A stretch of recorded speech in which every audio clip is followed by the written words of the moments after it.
To be in a place in my career before 30 that I'm just like so proud of has been amazing and yet so disheartening considering I am just not happy. It's Han. Welcome back for a solo episode. How do you motivate and inspire when you don't feel motivated or inspired? I am going through the hardest time in my life.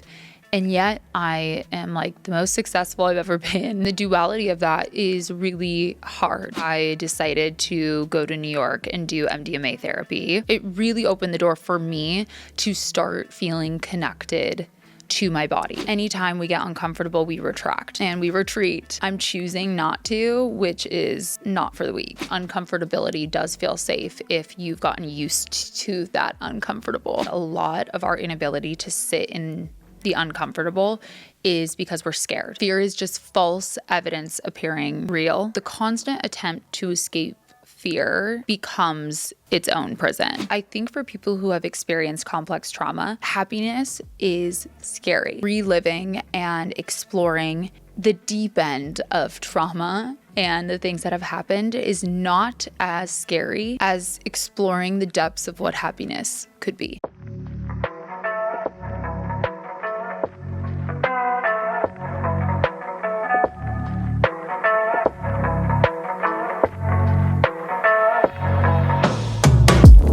You're listening to How I See It, hosted by Han. You guessed it, that's me. I am here to motivate and inspire you with guests from all different industries and backgrounds. So get ready for personal stories of success, of growth, full of highs and lows, and of course, unapologetic realness.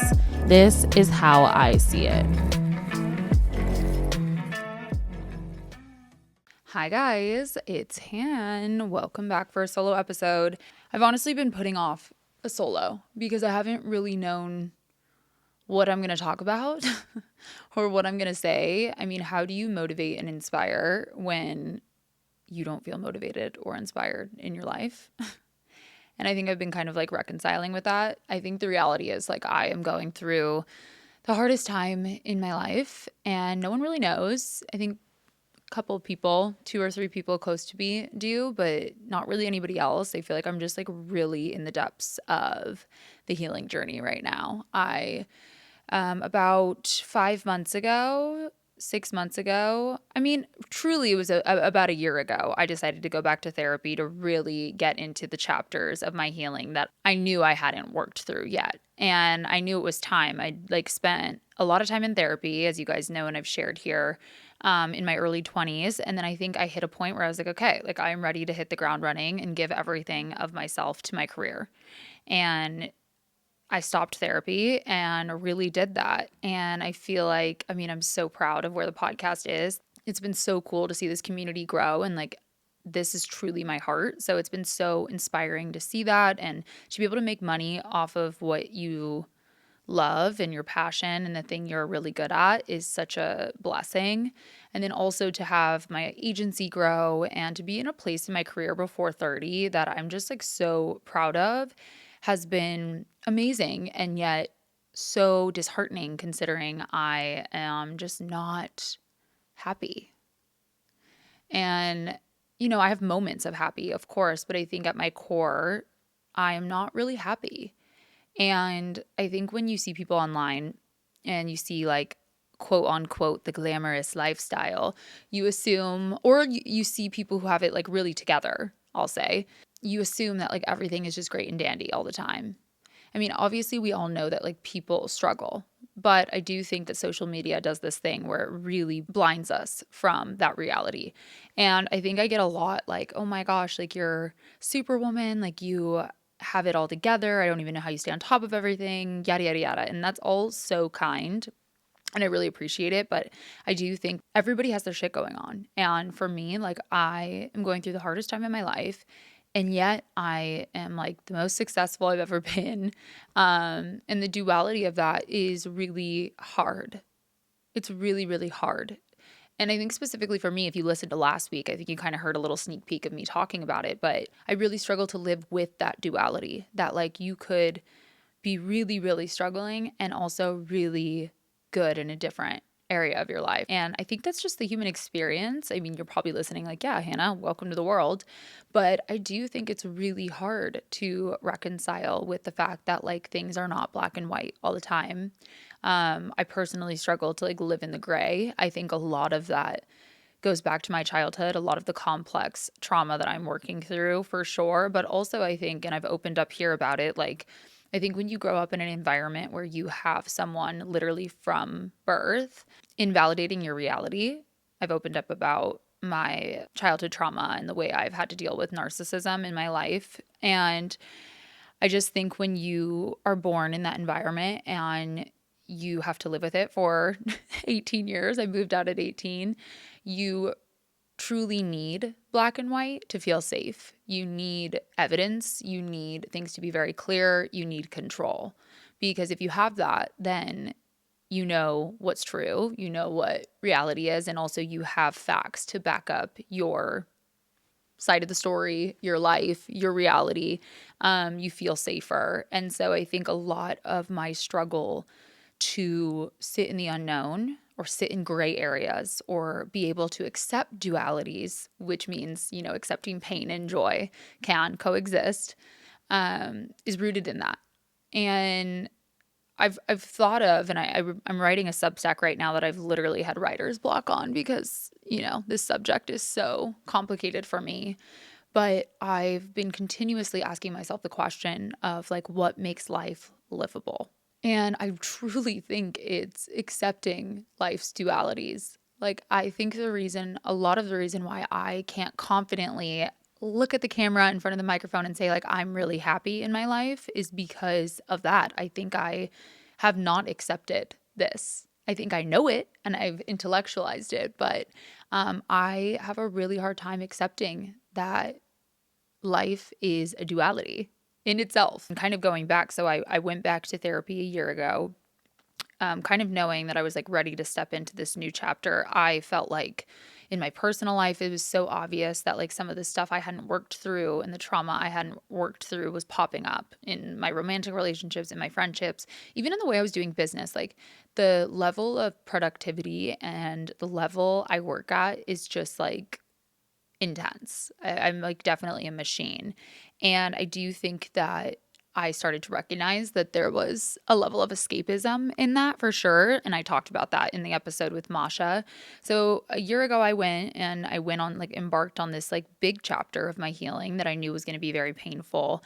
And about 5 months ago, it kind of like amped up. I decided to go to New York and do MDMA therapy, which I didn't think I was going to open up about anytime soon, but here we are. I read an amazing book called The Tell by Amy Griffin, and I was really inspired to look into MDMA therapy. I think in maybe a future episode, I'll get more into the ins and outs of that experience, but I think that really like intensely opened the door into a lot of the trauma I'm working through, and also it really opened the door for me to start feeling connected to my body. I think that's something I've talked a lot about on the podcast with different somatic healers and different people, that I really struggle to feel feelings and emotions like in my body. I'm an intellectualizer, like full send intellectualizer. Everything for me has always been above.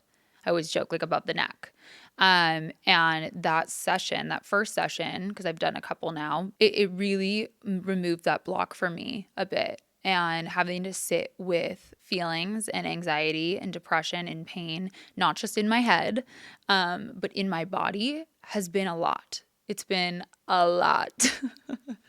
I'm laughing because it's just like so bad. And I truly just feel like it's taken it out of me. And I feel at a loss. And it's funny because I think if you were one of the few people close to me that knows everything that's happening, you would be like, oh my God, you're killing it, all things considered. But I think for me, and I didn't realize this about myself, I think that I am like a perfectionist. And I've never really thought that I struggled with perfectionism because I'm someone that can just like get a task done and, you know, put it out there. And of course, I want it to be great since my name is on it, but I don't get like stuck in the nitty gritties of things being perfect. But I do think I have an expectation on myself that requires perfectionism. And I've noticed that, in this season of life where I am really like working overtime in my personal and healing life, my career, of course, has felt harder. It's felt harder to keep up with. I've felt unmotivated. I've felt uninspired, obviously, because I'm so tired. I think I'm physically feeling trauma, emotions, sadness, anger for the first time, and it's taking it out of me. And I think instead of being able to sit in that and give myself a break, I have just been spiraling and bullying myself and not being able to accept and understand that there's going to be different seasons of life. So, back to the question, I think what makes life livable, I think that's what I've been sitting in. And I think it's being able to accept this. Like, can we sit in the uncomfortable of life's dualities? Can we turn off the existentialism and the depression and the anxiety that pops up when things that seem to be contradicting with each other exist? I mean, to have a successful career, have everything together in that way, be able to do all these cool things and also feel like I'm dying on the side, feel like I am drowning. Can I accept that? Can I accept that that's like a normal part of the human experience? Especially since I'm actively like doing the work right now. It's not like I'm like drowning because I'm avoiding, I'm dealing with stuff head on. Like, can I accept that? And I think a lot of people, I mean, I hope I'm not the only one, can, like struggle with that. I think that the reason why, I mean, to the point of last week's episode with Aliza, she's a therapist. She was talking about like the main reason people come into her office is because they cannot accept the uncomfortability of life. And I do think there is this level, and we talk about it all the time, like get uncomfortable for the sake of real comfortability. Like we talk about how anytime we get uncomfortable, we retract and we retreat. And I think I'm choosing not to, which is not for the weak. It's so hard to sit in the gray. It's so hard to accept that, life is going to feel really hard sometimes, and sometimes it's going to feel really easy, and it's going to always pendulum swing. And I think accepting that is what makes life livable. I always thought that the uncertainty of the gray area or the ambiguity of the gray area was what would give me anxiety. So I think in turn, I would reach for control. I would overproduce. I would put my head down and start achieving. I would even go to drinking or going out or even like go to calling people. I think there's a lot of control in like grabbing the phone and calling someone and talking to someone instead of sitting with your feelings. Feelings for me at least feel like I don't have control because it feels scary. I think I always thought that like sitting in feelings or in the gray area or accepting that life is full of dualities would give me more anxiety and would cause me to be more depressed. If anything, the belief and acceptance of its presence, like of the gray area, of ambiguity, is what actually is going to give us freedom and allow me and all of us who struggle with this, the happiness that we're searching for. If we can accept that duality is a part of the human experience while simultaneously empowering ourselves to do what we need to do to be able to lean into the freedom of that, I think we can heat a lighter load. But that's difficult. I think it's really, really difficult to do that. And I think I'm trying to figure that out. I think anyone would say that I'm brave for, going into therapy, actively addressing the past, going to New York to do MDMA therapy, to really get in my body and like recall some memories. Like, I think anyone would be like, damn, like, you're courageous. I've had really close people in my life kindly tell me that during this time. It's been hard for me to accept the compliment of you're brave or you're courageous for doing the work and getting uncomfortable. And I think I haven't been able to fully resonate with it because reliving and exploring the deep end of trauma and the things that have happened is not as scary as exploring the depths of what happiness could be. I think for people who have experienced complex trauma, the reality is that happiness is scary. Maybe everyone else's brave is actually easy for me, or actually easier for you. Maybe the true test of bravery will be exploring what happiness looks like. And I think happiness is where the gray area lies. I think happiness is in the acceptance of life's dualities. There is a vulnerability that comes with seeking good things. I think it feels unsafe to explore what it could feel like to have freedom. It was so funny in this MDMA session. The therapist was like, she goes, "Do you think that if you get to a place of healing, that you have convinced yourself that you'll lose your edge?" And I was like, no, of course not. No, I don't think that's it. And, a couple hours later deeper into the session, it definitely came up. And I do think that when you have attached your identity to the things that have happened to you, and I think that's natural. I think that happens. And I've talked a lot about that on the podcast, like even with depression. I think letting go of depression as a part of my identity is truly a huge part of what got me to the other side of some of that stuff. And I do think when you attach your identity to the things that have happened to you, especially if you are someone who not only has been through some trauma, but also who felt very alone in it, like you are the one that's had to validate the experience and the things that have happened to you, holding on to it is safe. It feels safe because you've had to hold on to it for so long. And I really am trying to affirm over myself in the moments where I feel out of control, where I am reaching intensely for things that can satisfy that need for control, which is just like so manic, by the way. Like, if you get it, you get it. I've just realized that if I can remind myself in those moments that I actually will be more successful, whatever success means to you, whether that's in your career, whether that's in your personal life, whether that's in your relationships, I will actually be more successful if I let go and lean into acceptance of dualities and lean into letting go of the things that have like weighed me down. And again, that doesn't mean you don't validate them. That doesn't mean you bypass them. That doesn't mean you don't feel them.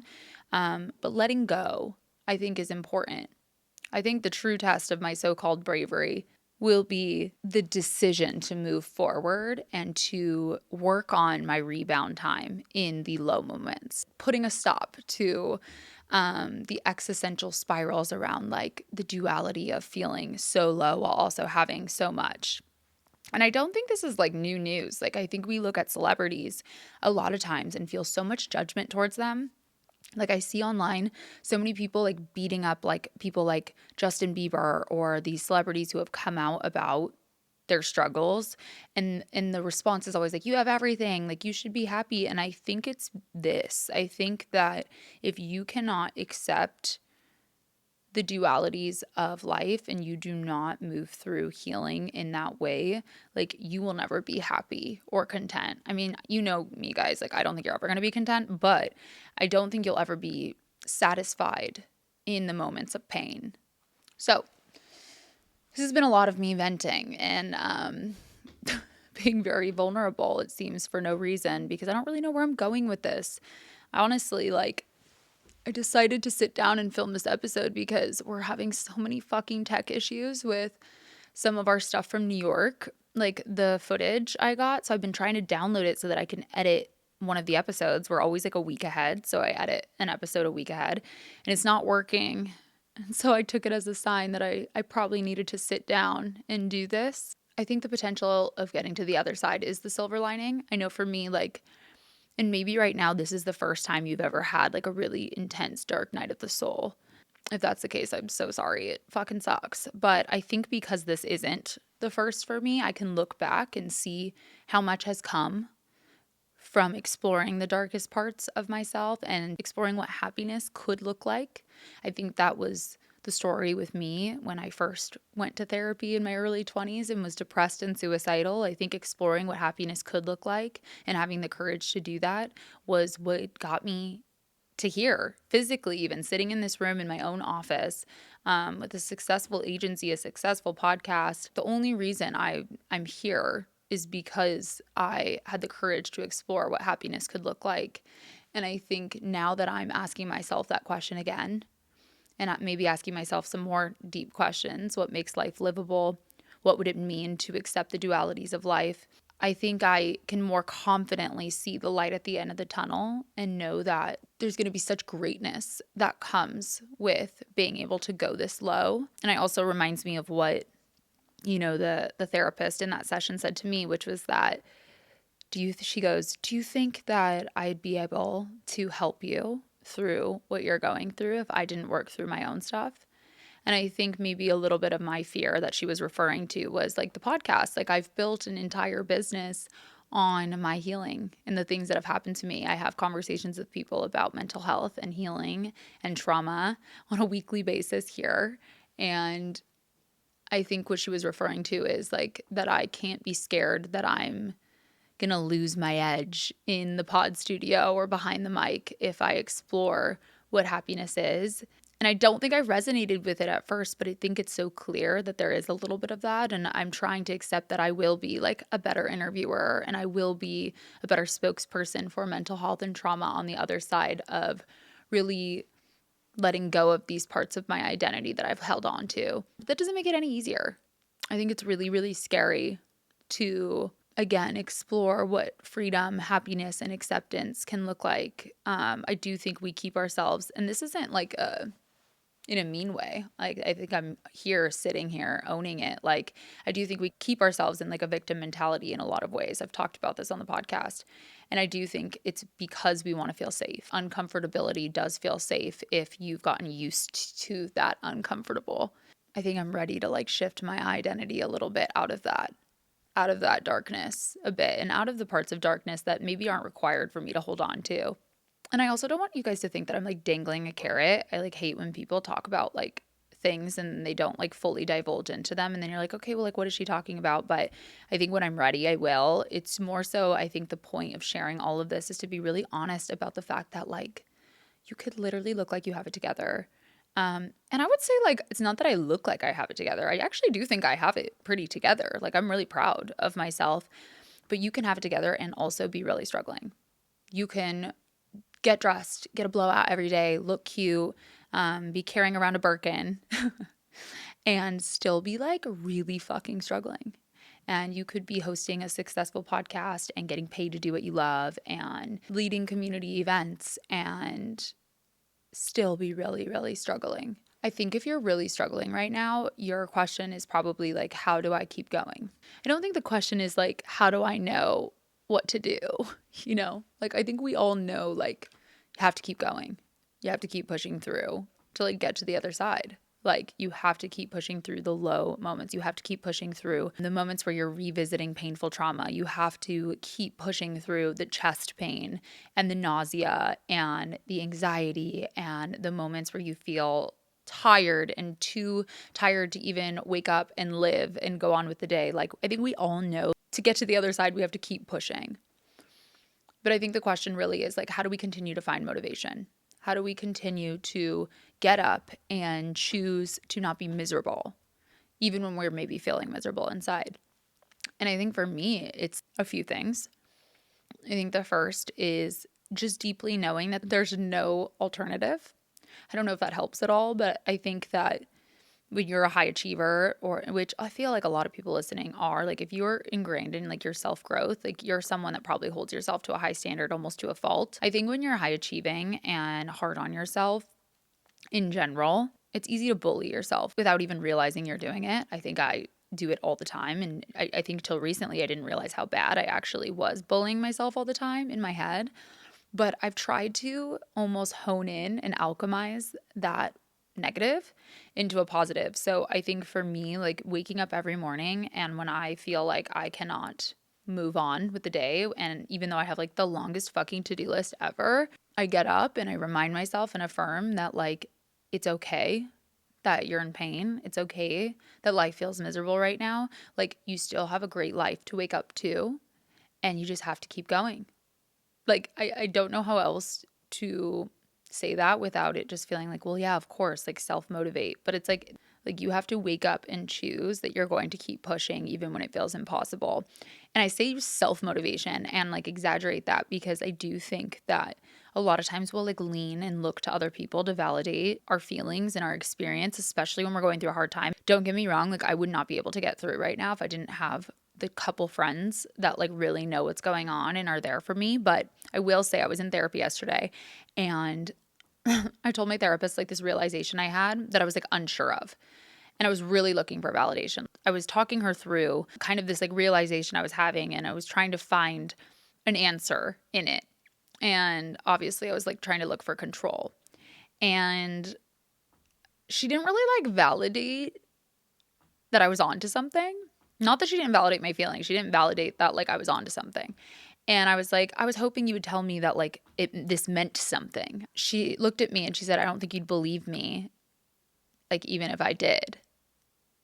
And I laughed because, again, like a lot of the work I'm working through is like trying to build up my self-trust and belief in reality. But also, I think it's very telling in the sense of a lot of times when we're looking for validation from other people or comfort, we're just looking for an out, a way to not have to feel the uncomfortable of the gray area, of the area where things don't make sense or the area where things are contradicting. I think going to someone else and venting. We're looking for comfort and for confusion to stop. And a lot of times it's up to us to give ourselves that, which can be really hard and like very frustrating to hear. So first, I would say like you have to get good at self-motivating. You have to get good at continuously reminding yourself that life is hard and that there are dualities and that this is not forever and that you're proud of yourself for pushing through pain. I think the second thing is remembering that a lot of our inability to sit in the uncomfortable is because we're scared. We're scared to sit in the unknown. We're scared to sit in what things can mean. We're scared in question marks. We're scared in ambiguity. I think remembering that, fear, and my therapist taught me this, and it really, really helped me, that fear is just false evidence appearing real. Really, really helps. It's an acrostic. So like, do you guys remember those? Like each letter is a word. Fear is false evidence appearing real. And I think in those moments of gray, we are all so scared that we're trying to, get control back, and we're trying to sell ourselves different narratives and things depending on like what we're scared of. And if we remember that like fear is just false evidence appearing real, and that sitting in uncomfortable is required, I do think some of the fear starts to lose its charge. I think in the moments where, and I'm not perfect, I've been really struggling in moments where I feel very triggered by duality and by gray area and by not having control. I've even like went to alcohol. I feel like I've drank like so much wine recently. I've went to people. I've went to like weird things to like try and get control. The moments that I've been able to really just calm myself down, deep breathe, put the laptop down, go on a walk, and really remind myself that like the triggered feelings and the fear are just my body and the parts of me that had to, cope growing up, trying to protect me, and that I am okay and that it's normal to feel scared and to feel uncomfortable are the moments that fear has lost its charge a bit and I've been able to ground. It's funny because it reminds me of, I read this like quote by Alan Watts. I think my therapist had told me to look him up. I'm not sure how I came across him, but his work, a lot of his work is around fear. And he talks about how the constant attempt to escape fear becomes its own prison, which I thought was really profound. When I think of prison, I think of lack of freedom, I think of lack of happiness. And I think if we can, in the moments where we feel confused or we feel plagued, in my case, by the dualities of life, if we remind ourselves that, that existentialism, that anxiety, that depression is actually just rooted in fear of unknown and fear of uncomfortability, I think we can really break down the prison that we're keeping ourselves in and the boxes we're keeping ourselves in. I wish I had more to share. I feel like, I don't know, I always feel like when I do these that they're like such shitty episodes because I'm just like, what do I have to offer here? Hopefully today it's just vulnerability. I hope that this did something for you. I think that was like my fear actually in coming in and just sharing, that I don't have it together right now and that I don't have the answers.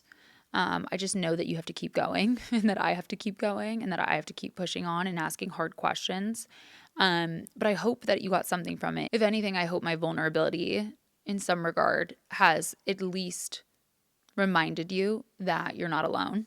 I think that's been the whole point of this podcast from the very beginning. I want people to feel like they're not alone in their struggle. I think, when I started, back in, I don't even remember what year, to be honest, like 2017, 2018, posting online, I remember thinking that there was no way that all of these people posting their lives and their nice things and their vacations and, their happiness, were actually happy all the time.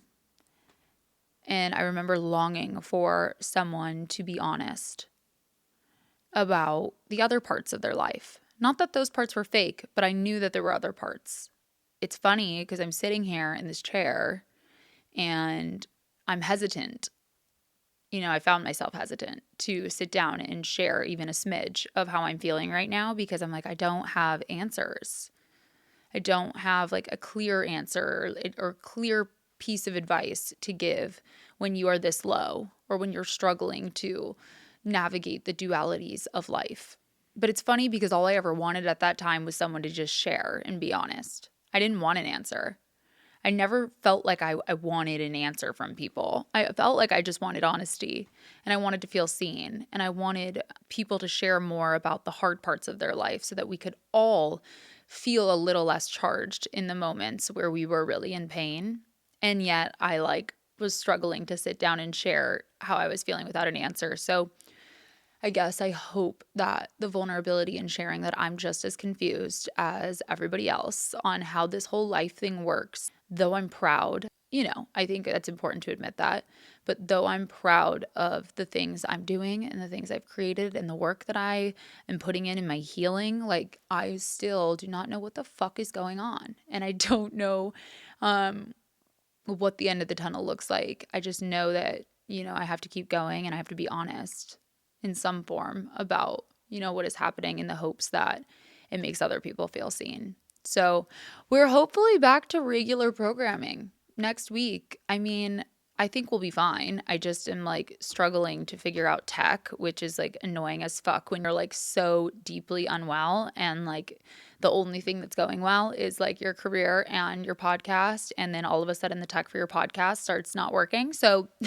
let's fingers crossed hope for my sanity that everything works out and we can get some of these episodes downloaded. But maybe it was God being hey, it's time for you to sit down for a solo and I'm going to make it impossible for you to edit another episode until you do it. So anyway, thank you again for being here. Thank you for all the support.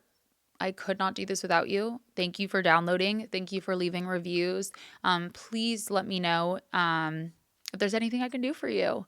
DMs are always open. Sometimes it just takes being seen and sharing your story and sharing what you're going through. So please send me a DM if you're struggling to, my account at How Han Sees It or even to the podcast. I'm on both of those, How I See It Pod. And I'll probably come on for another solo. I would say at the end of July and August. I really want to get good at showing up like this. I think I've realized that it's very hard for me to show up without having it figured out. I think that that's a little bit of the perfectionism I'm talking about showing up. And so I really want to try to keep accountable and show up, especially in the midst of my own healing and what I'm doing. Can't even believe that it's literally July. What the fuck?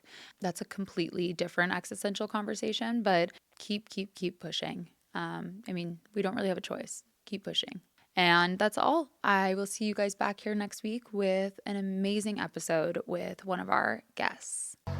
Thank you so much for listening. I hope you enjoyed the episode and I hope you leave here feeling motivated and inspired. Do not forget to rate and review the pod on Apple Podcasts and Spotify. And don't forget to follow How I See It Pod so you can keep up with podcast updates and see who's coming on next. And if you're not already, come join the fam and follow at How Han Sees It. Thank you guys.